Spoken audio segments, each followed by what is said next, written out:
AM 560, The Answer.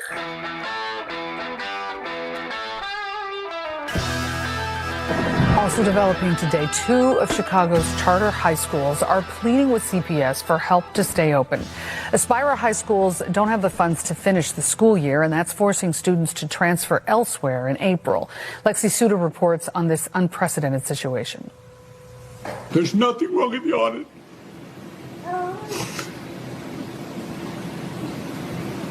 I'm getting tired of being accused of stealing. Charter schools shut down, private schools chased out, but public, no matter how bad, more money, more money, more money. Now, both Mayor Brandon Johnson and the teachers union want to fix education by taking resources from the few schools that are doing well and giving them to struggling schools like Douglas Academy High School, which the union has essentially blocked the district from closing. Despite Douglas only having 34 students last year in a building for 900. The school had 1 teacher for every 5 students and spent more than 4 times the national average per student. But according to the Illinois Policy Institute, Douglas hasn't had a single student who could read or do math at grade level in 93,000 ahead. Whew. What do you guys do all day? Can't teach anybody how to read. What the frack do you do all day? Rich in Woodstock. Hey, how are you? Aggravated. How are you, handsome? After that article or story that I just heard on your program, I'm aggravated as hell. That's insane. I have the privilege. I sit at Stereo Confections in Woodstock and write books, and I've had the privilege to meet a number of homeschooled students, and I can't tell you how impressed I am. So, it's enlightening. Like a year ago, I'm sitting there working, and these 2 ladies sat at one table, and these 2 third grade kids sat at the table behind me, and I couldn't help but hear what these third grade kids were talking about. And at some point I turned around and I talked to them for a couple minutes, and then I asked them, "You guys are homeschooled, aren't you?" And they said, "Yeah, how do you know?" I said, "Well, just the level of curiosity and the breadth of your knowledge, it's obvious. There's no way a public school kid is going to be talking the way that you are." That's exactly the experience I had, Rich. Many years ago, I used to call into a morning show, Bruce and Dan. And just by happenstance, the producer called me and said, "We've got this guy that wants you to go and judge a discussion on the Electoral College." I said, "Yeah, no problem. I would love it." It was in Lockport. I'm going back 12 years ago. Didn't have a radio show, nothing. I used to just call in and argue. And I went to the event. I did not know at the time that it was for homeschooling. I thought it was for college kids, or I didn't know. And sitting as judges was an attorney, a renowned attorney. There was a judge, an actual judge, myself, an engineer, and some other guys.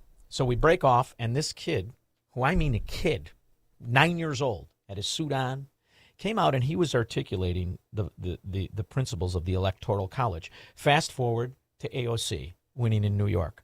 That moron was arguing against the very system that prevents a fiefdom from New York taking over the entire country. It was amazing to see this 9-year-old boy had a better understanding of the principles of a staple of our country in the Electoral College versus an elected congresswoman.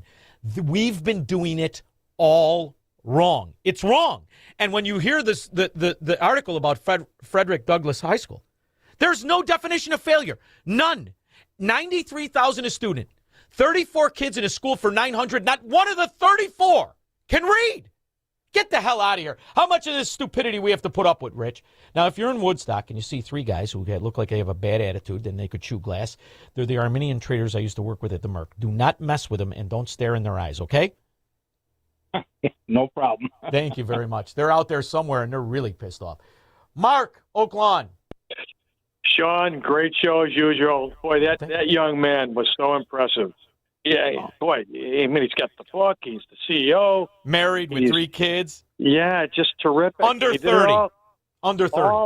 All on his own. I mean, went to Clemson, homeschool. But engineer. I'll tell you, it's too bad that a guy like Ted Dabrowski doesn't get a hold of someone like that and use him in his campaign, to try to because I think if he's going to have any chance, I know it's a long shot, but it's all about crime and school, and the teachers union. And I think the Democrats, Sean, they want people to fail, because when they have rapid crime and kids not succeeding in school, it just gives them a chance to ask for more money and try to justify their loser jobs. Listen, if you're perpetrating a financial crime as government, do you want constituents that can read? If you're continuing to cheat the people and to rob and walk around in $6,500 suits and $37,000 hairdos with a staff of security for $150, do you really need constituents who can read? Because if you can read, you wouldn't tolerate this. If you had respect for yourself, if you earned your money, you would not tolerate what is going on right in front of you. Now, both Mayor Brandon Johnson and the teachers union want to fix education by taking resources from the few schools that are doing well and giving them to struggling schools like Douglas Academy High School, which the union has essentially blocked the district from closing, despite Douglas only having 34 students last year in a building for 900. The school had one teacher for every 5 students and spent more than 4 times the national average per student. But according to the Illinois Policy Institute, Douglas hasn't had a single student who could read or do math at grade level in 7 years. Rather than just closing the school and letting those kids go to better ones, the mayor and the teachers union are doubling down on schools like Douglas and argue that money is the problem. Sandra? That is John, no one who works for their money, no one who has any dignity or character or wants a result of outcome could tolerate that. Nobody. John, one last point. What do you got? I'll tell you, I watch all this local news, and they're always talking about ICE. I saw that woman killed at Virginia at the bus stop, by some guy that had 40 arrests, and the DA, the district attorney of Virginia, said something like, well, he never showed up for court, so we couldn't prosecute. It's all about crime and education, and you know what? I'm going to boycott all those news stations, and I'm going to listen to the Sean Thompson show. That's all you need to do, you handsome devil. Yes, thank sir. you very much. Thank you. Greg and LaGrange. Hey, Sean, how you doing tonight? Well, it's an aggravating show, but I think I'm handling it well. My bald spot seems very filled in, and I am not painting it. What do you got? Well, I think the problem here, obviously we know what the problem is, the grift that's being perpetrated by keeping these schools open to say that by some reason you need these schools open to teach kids. I was telling Carlene, before I saw Pat Hines commercial talking about how he took money from Republicans and he spent out special favors on property stuff, and that property tax money that he gave out for special interest groups because he's compromised by Republican donorship could be used to teach kids in the Chicago public schools. The teaching kids is the furthest thing from their minds because, like you said, if you can't think, if you can't articulate, if you can't question or ponder, what are you going to do?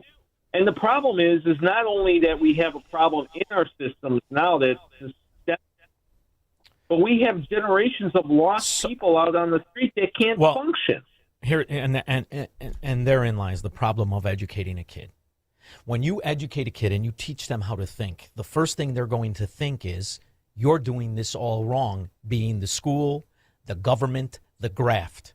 The first thing you have to normalize the ghetto life, the low living life that Democrat societies deliver. And you have to implement an arrogance and entitlement into that kid. And that's what this school system does, and it does it brilliantly.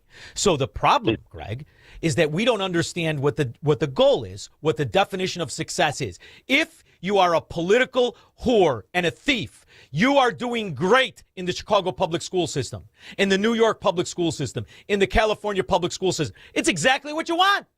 And now you're going to, I don't know whether the guy is stealing or not from the charter school, but what are they missing? A fraction of what they miss in the Chicago public school system. A fraction, but shut down the charter schools. And who do you affect? You don't affect anybody but your own constituents. Tired of it. because it's not true. The emotional CEO of Aspira High Schools, Edgar Lopez, says Chicago Public Schools is targeting his primarily Latino schools.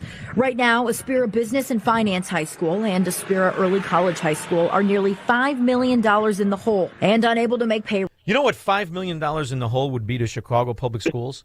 An incredible improvement.